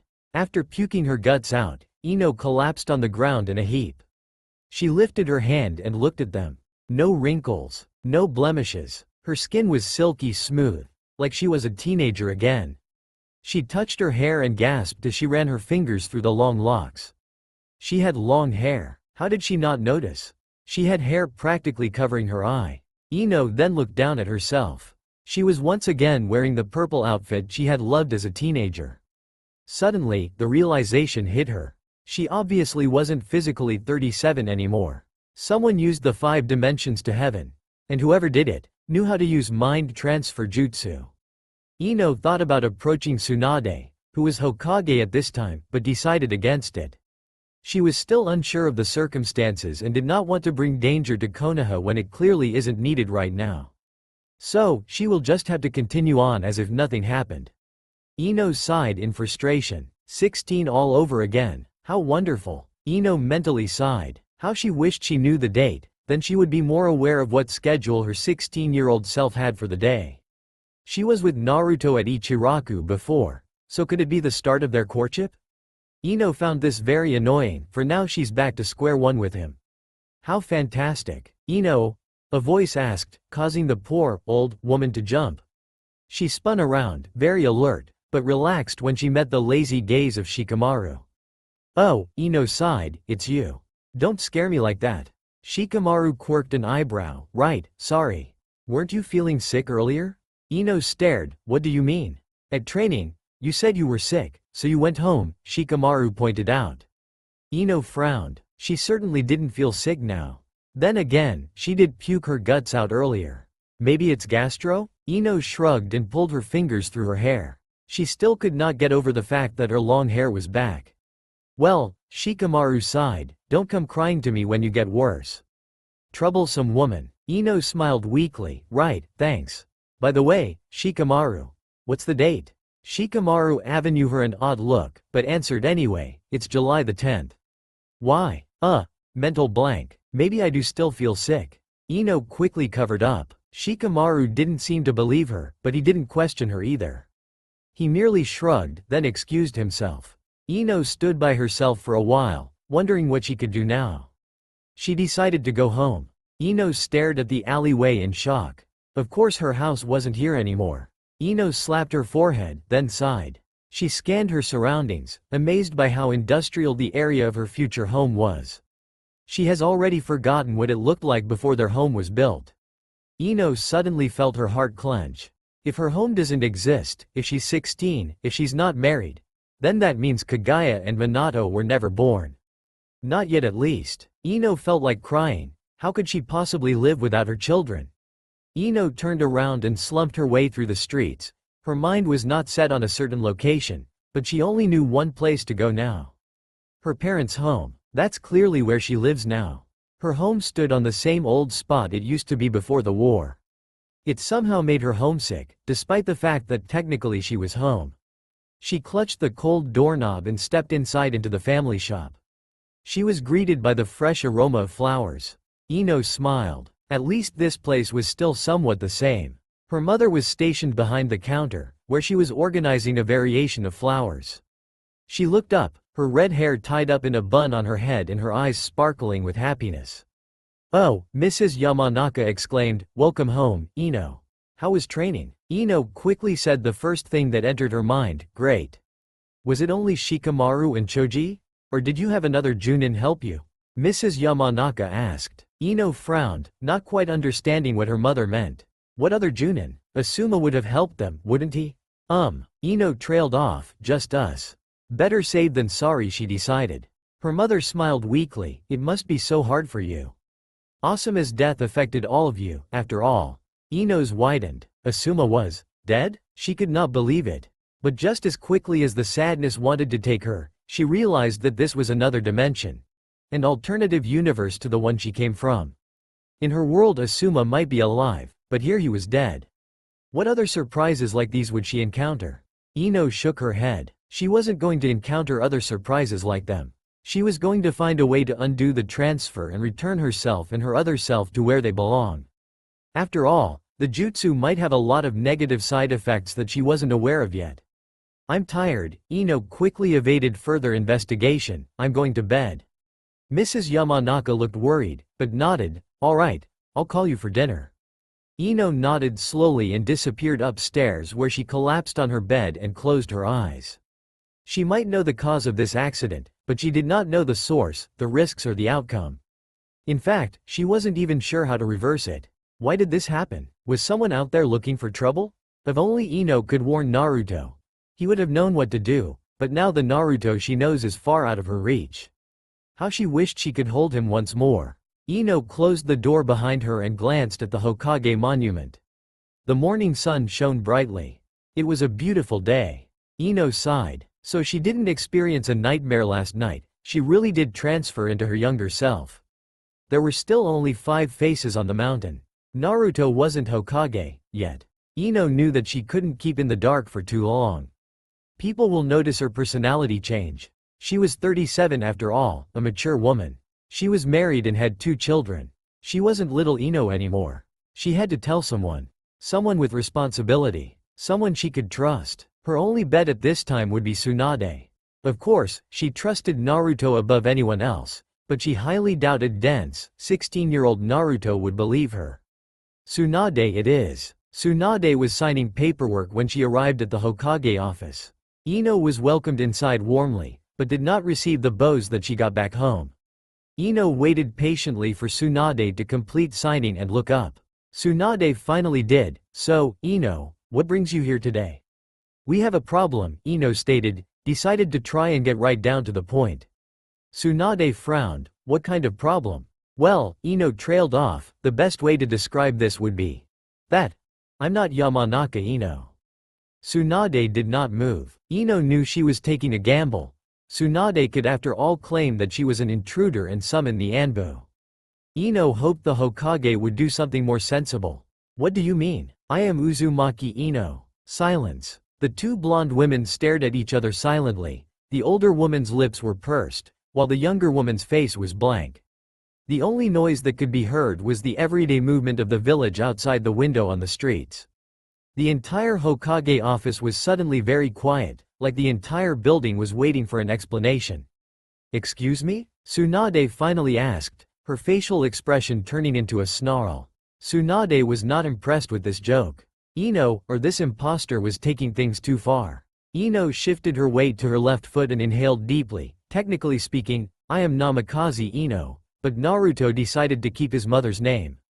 Tsunade stared, then shook her head.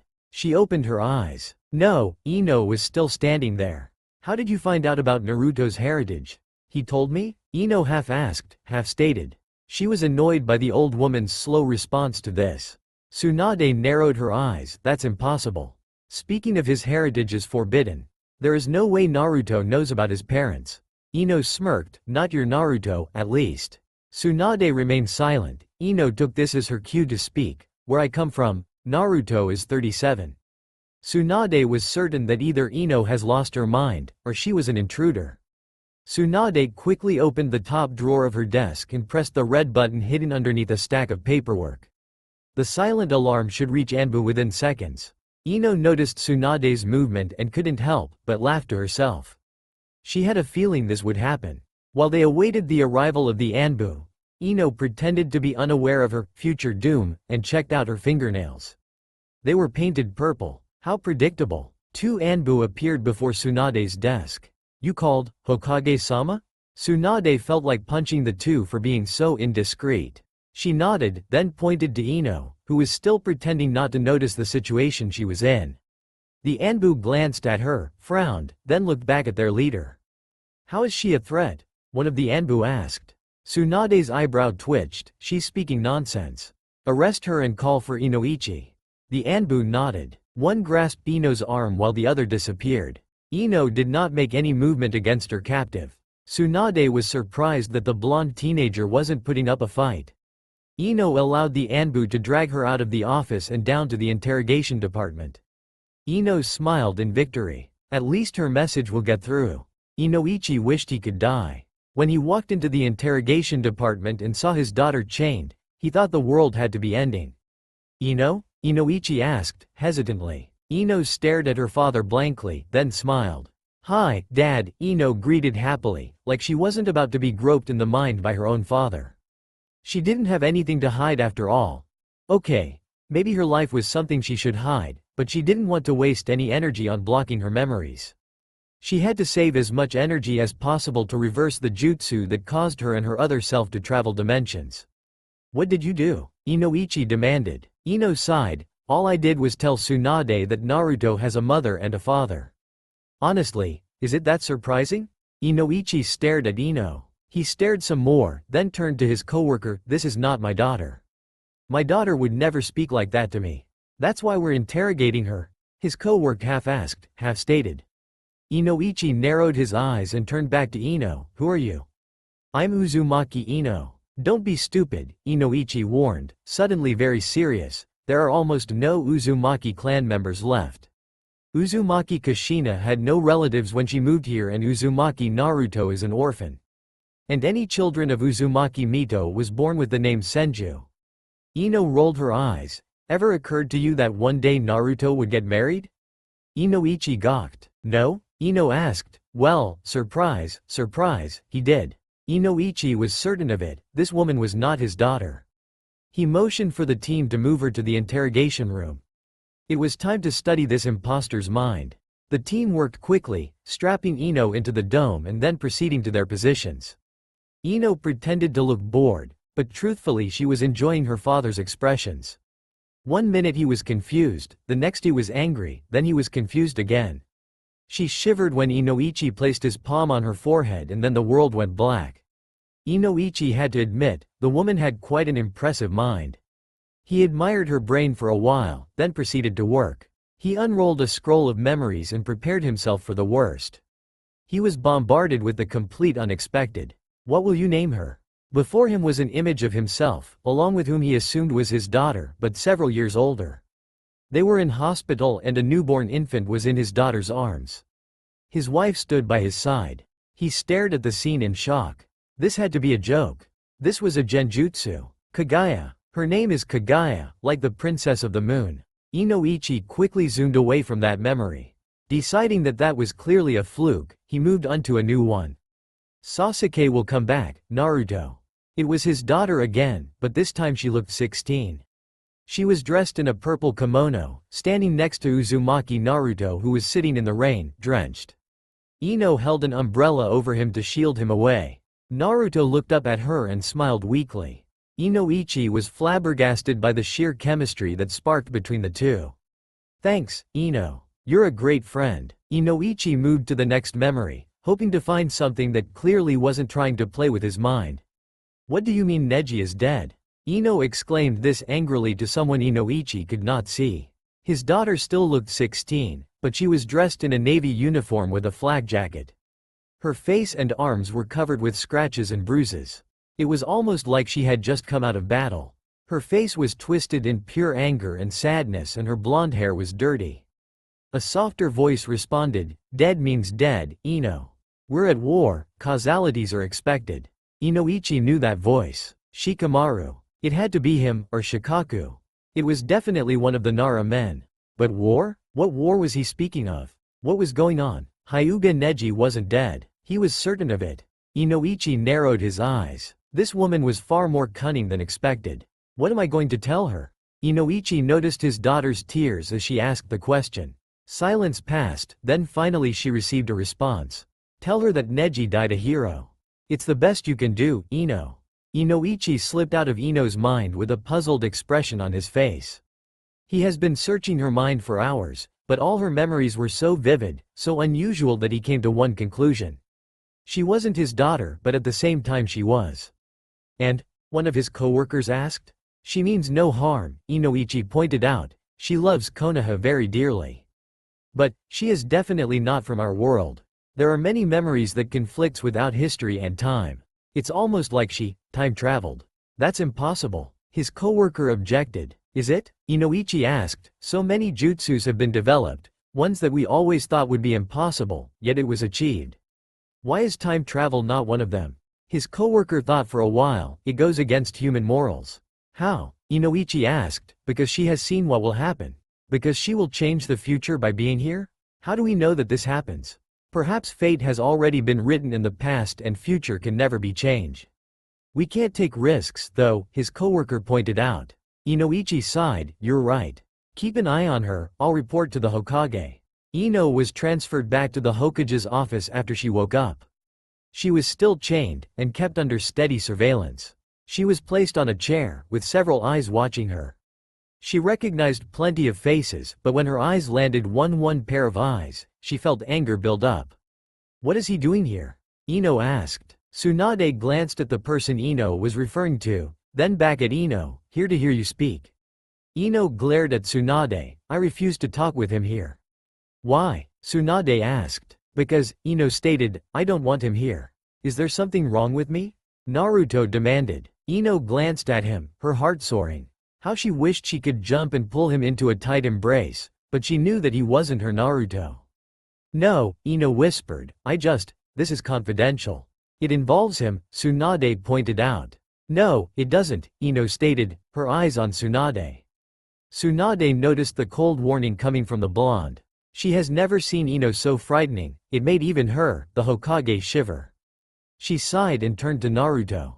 Naruto didn't even have to look at her, he already knew what the old woman was going to say. He had to leave. Annoyed, Naruto stomped to the door, opened it and slammed it behind him. Tsunade sighed, alright. Tell me your name, age, gender, registration number, rank, marital status and where you live. Ino inhaled deeply. I am Uzumaki Ino, 37 years old and female. My registration number is 012604. I am currently married to Uzumaki Naruto and I live in the Konoha Manor, which at this moment does not exist. Tsunade frowned. The few Anbu and Junin present were also baffled. Inoichi, however, knew she wasn't lying, he had seen it all in her memories.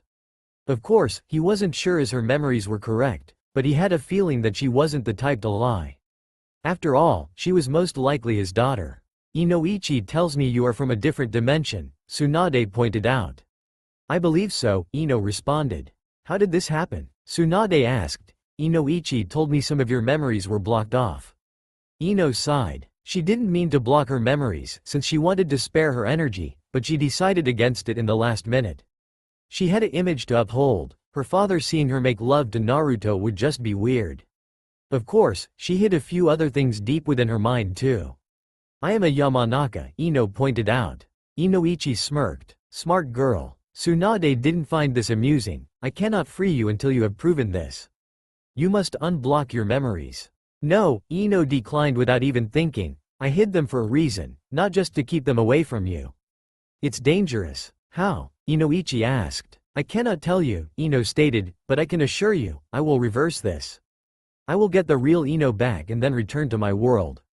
Tsunade thought this over for a while. Alright, that sounds reasonable, but I have conditions.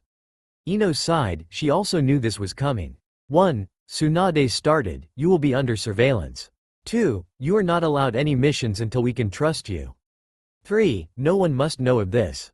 And I mean no one. You must pretend to be 16, your old life cannot be lived here. Ino rolled her eyes, oh, I know. I'm glad we have an understanding, Tsunade smiled. Ino smirked. She wasn't so sure that this wasn't an understanding, but then again, she wasn't exactly in a position to complain. That's all for now. If you enjoy this video, then please like, share and do comments.